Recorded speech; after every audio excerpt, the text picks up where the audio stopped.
Hey, Bible lovers, I'm Tim Nichols, and I'm here to bring you a little bit of a different type of Nichols Word. Today, we're going to do a unboxing of some rebinds, and we're going to show them off, and I'm going to show some of their work that I've had previously.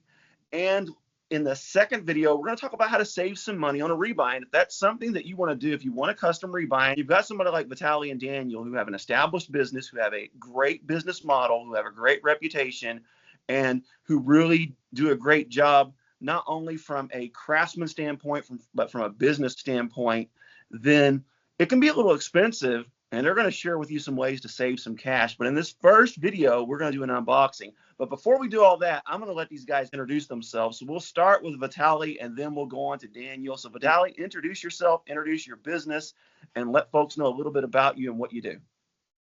Yeah, my name is Vitali. I'm the main rebinder at SDG Rebinds. I've been doing this for almost 6 years now. I think this year is going to be 6 years since I've done my first true Bible rebind. So through ups and downs, it's been a wonderful experience to protect some of the old cherished Bibles, or to give people an opportunity to make a custom rebind that they can't find anywhere else. Right. All right, Daniel, so what's up with you? Yeah. My name is Daniel Thrailkill. I'm based in North Carolina. And I've been rebinding since August of 2020. Kind of started a business back in early part of 2021. So coming up on 5 years. And I'll say this just from the offset, Vitali's videos and resources helped me start rebinding. So he had a really awesome video out about how to start getting into it. That was super helpful. So yeah, me and my wife live here with our little girl and just love putting new covers on old Bibles and on new Bibles alike, and giving the legacy and also giving new life to old Bibles. It's just a blessing. Yeah. And one of the ones I'm going to show of yours is actually an example of revitalizing a very old Bible and giving it some new life, and also a new Bible that was rebound. And of course, with Vitali, it was a new Bible. I've never had the experience of actually having my own old block rebound. This one that you did for me was someone else's, and I ended up buying it. That's a wild story all by itself. I'll put the video for that on the end screen. But without further ado, who wants to go first? This is a blind unboxing. None of us have seen any of these, so this is pretty exciting. So go ahead, Vitali, tell us what's up. I have Daniel's rebind right here. I haven't opened it. It's been sitting for a couple of weeks. I'm sure whatever yap is on there is all trained up, and I'm excited. And actually, as I'm opening up, an interesting story. When I started rebinding, like Daniel said, like about a year and a half before he started, there was a time when I did a giveaway. I had a couple of rebinds done. I'm like, hey, like share this post with your favorite Bible verse, and I'll pick a random person to win. And Daniel was actually trying to win one of my rebinds at that time. It wasn't God's providence for him to win at that time, but he's finally going to have one of my rebinds, and I'm going to have one of his right here. Ooh, I'm already seeing what I like. What I sent him was one of the new 95 NASB large print ultra thin. When that text block came out recently, I did a couple of rebinds, and I was like, I need to have one for myself. Instead of having it, I've done Bible rebinds for myself, obviously. I have several of those. But I was like, why not have someone else do it for me and enjoy the craftsmanship of someone else? So here it is. Wow. Whoa, what is that leather? It's gnarly. Yeah, I've gotten into some grainy leather recently, specifically sheepskin. And I'm guessing this is the new bison leather, right? That's correct. That's American bison. Yeah, shrunken grain American bison. Wow. Yeah, it's got a burgundy Napa lamb liner and all the details. So it's got matching art gilt. Yeah. The 3 ribbons are tucked in here. It's like a black. Yeah. It's either gold or a honey gold, I think. Mm-hmm. So nice and long. Full yap. Perfect. Wouldn't expect anything else from a master like Daniel. Perimeter stitching, tooled perimeter line.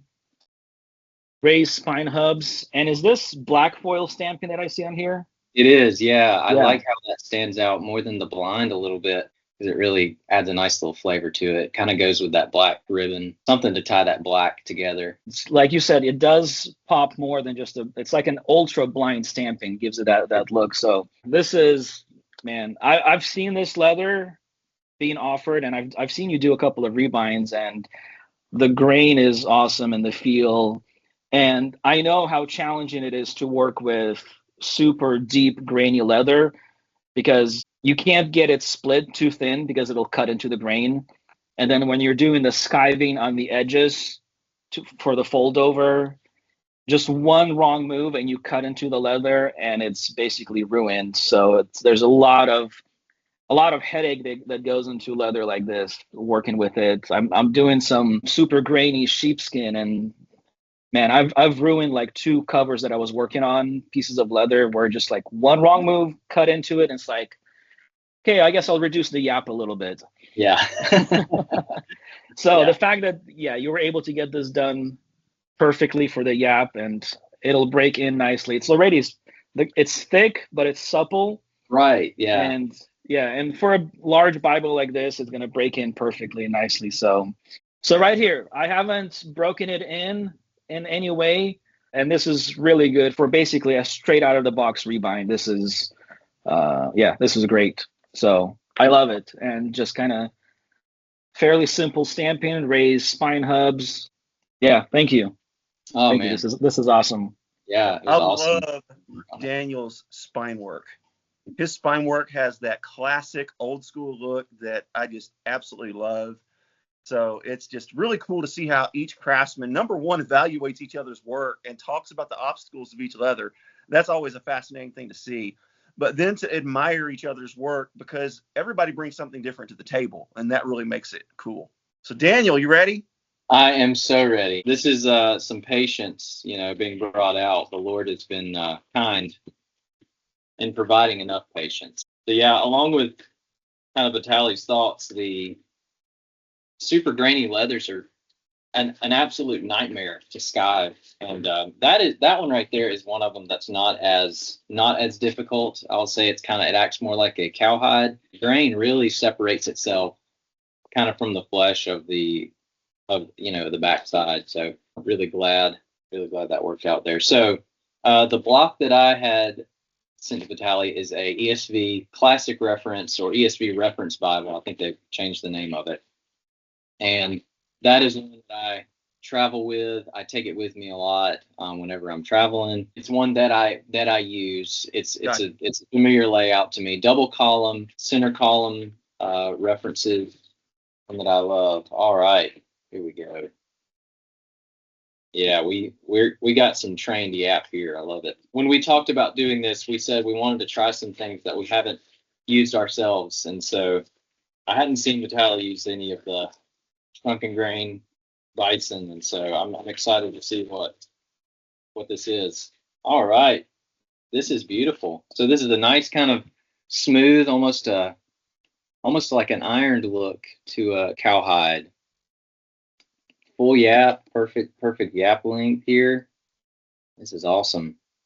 Got a matching brown stitch. Tell me what this is, Vitali, because I have no idea.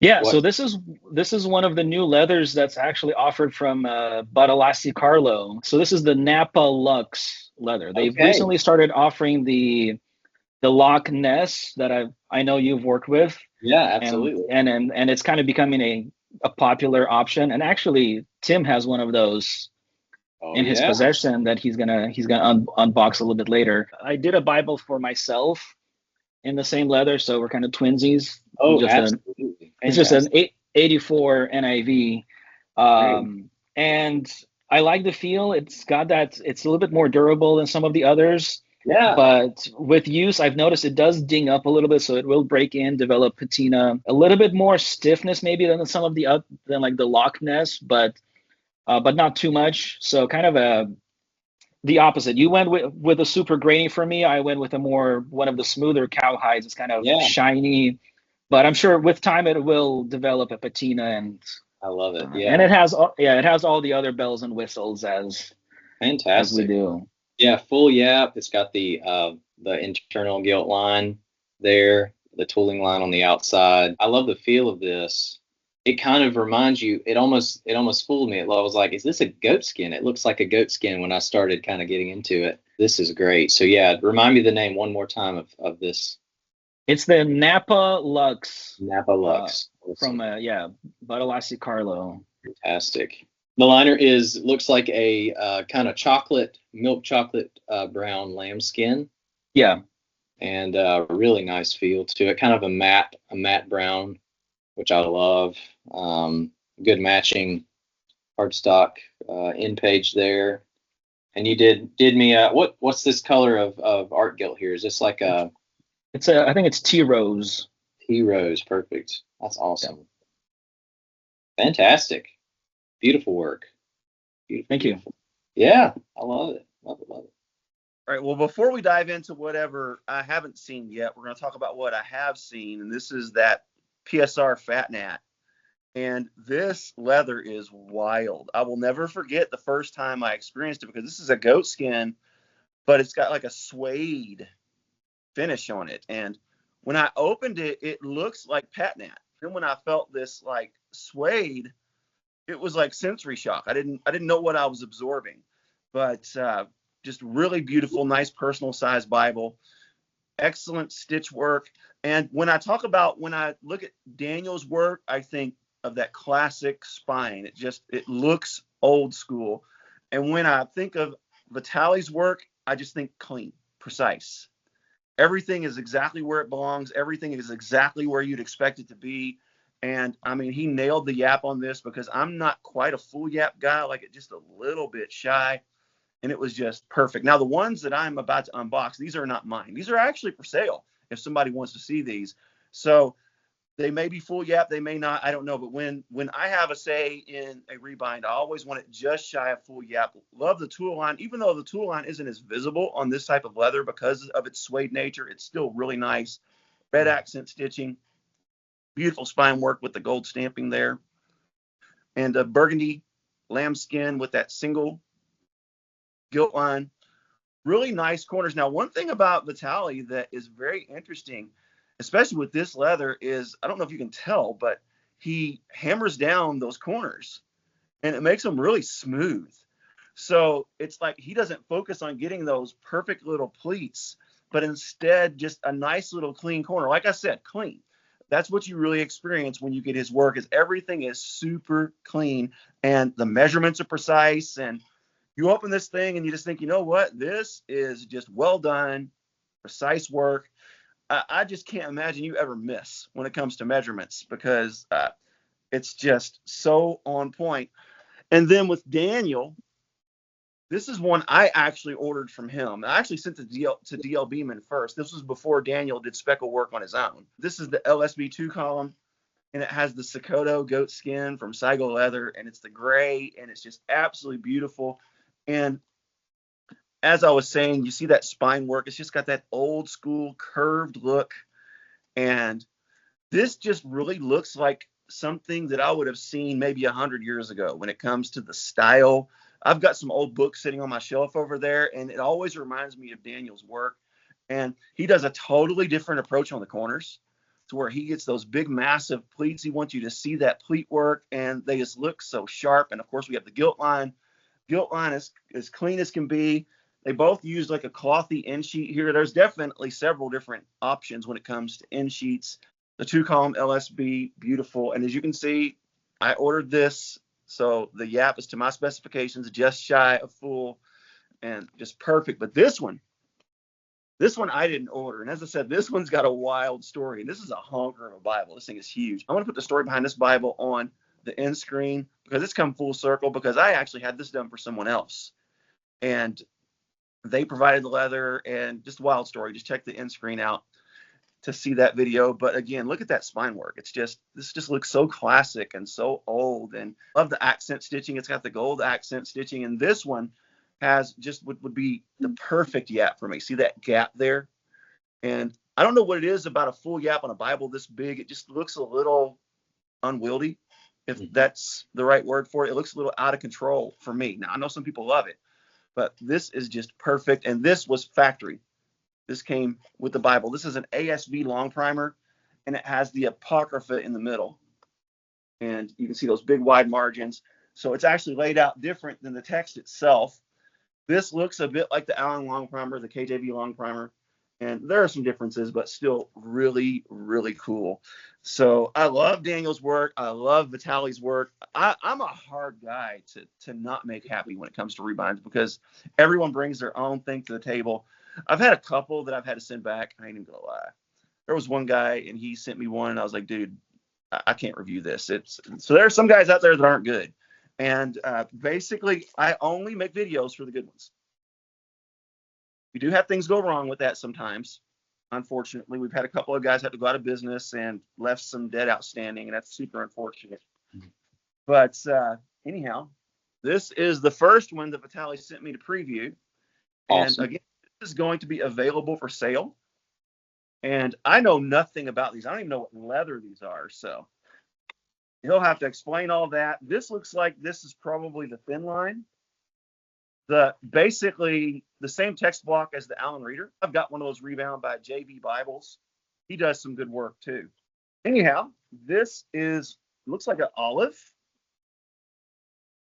Oh, wow. And grainy. That's the olive green Loch Ness. It's kind of been a big hit lately in the Bible rebinding community. I've seen some cool rebinds done. I've seen Daniel do it, and Yep. Tim, you haven't reviewed that leather before, so that's your first time holding I've that never leather seen. right there.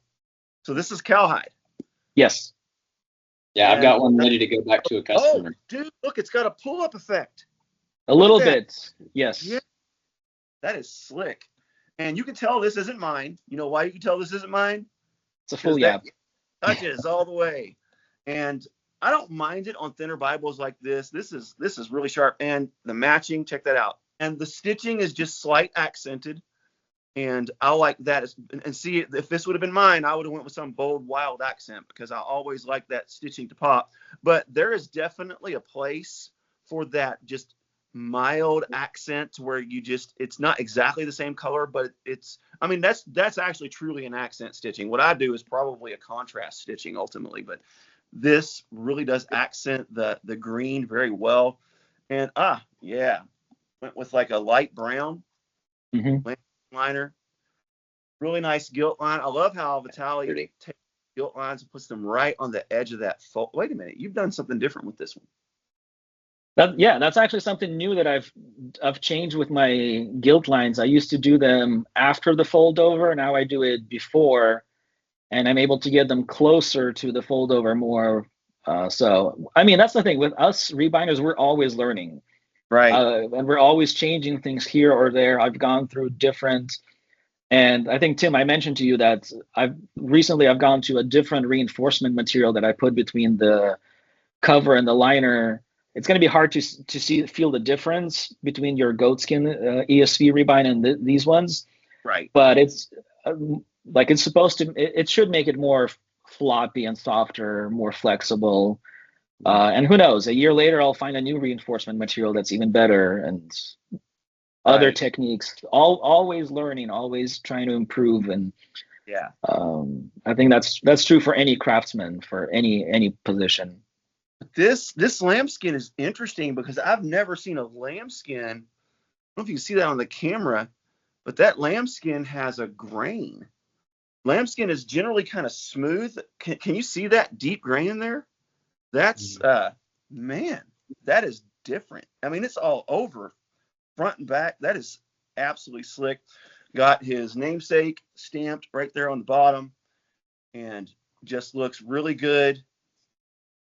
Love this block. This is an amazing text block. If you're going to get a text block rebound and you want a sure thing, go with the Lockman NASB 1995 or even 2020 Elput. You're not going to miss on these. It's just going to give you a great experience. Also, I noticed, Vitali, even on your larger Bibles, you go with that thinner edge line rather than a big fat one, because a lot of times people will adjust the edge line tab according to the size of the Bible, and this is a full size Bible. And it's 9 1/4 by like 6. So so this is a big full size Bible, and that's going to aid in this laying flat. And of course, flop test. That's pretty good there. That's pretty darn good, man. Love it. And see, I love a floppy Bible, especially when they're not real heavy. I love a floppy Bible. I love holding it in my hand when I'm preaching. I like to be able to use my hand to hold it like this. But I want to be able to show off a little bit, like, hey, look what I got going on here. I also think that helps in it laying flat. I can't do a lay flat test in this video. So with Vitaly's permission, I'm going to hang on to this for an extra week. I'll go ahead and review this. And yeah, no problem. Then we'll try to sell this thing. All right. Let's check out this other one. And see, the problem is I'm going to have to convince myself not to buy anything because I am trying to behave lately. And once it's in my hand, I'm like, I want it. Okay, so this one, okay, look at you. You went with just like a little bit of a yap there. Not a full yap, just a little bit. So tell me about this leather.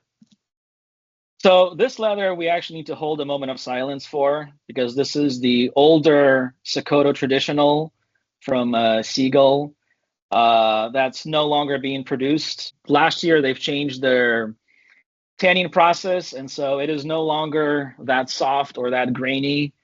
And honestly, it's not, in my opinion, it's not as good of a leather as it used to be. It's better for other things. It's easier to work with, but it doesn't have the same softness and that deep grain that everyone loved so much about Sokoto traditional. And so what you're holding there is kind of one of the last pieces that's available in that leather.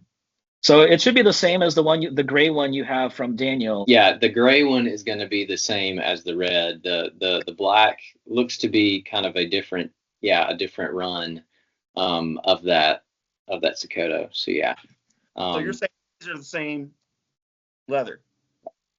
Yes. So I've got some of the coveted old cycle, and I've got another one from Reformed and Rebound in green in that old traditional as well. But yeah, I have a love-hate relationship with Sokoto. I love the grain.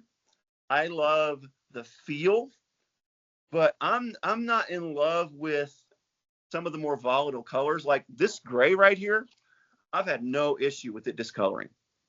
It's really been nice. I handle it. I've sweat, but the green that I had, it doesn't take much to discolor it. Like it just a little bit of moisture, and sometimes it'll go back, sometimes it won't.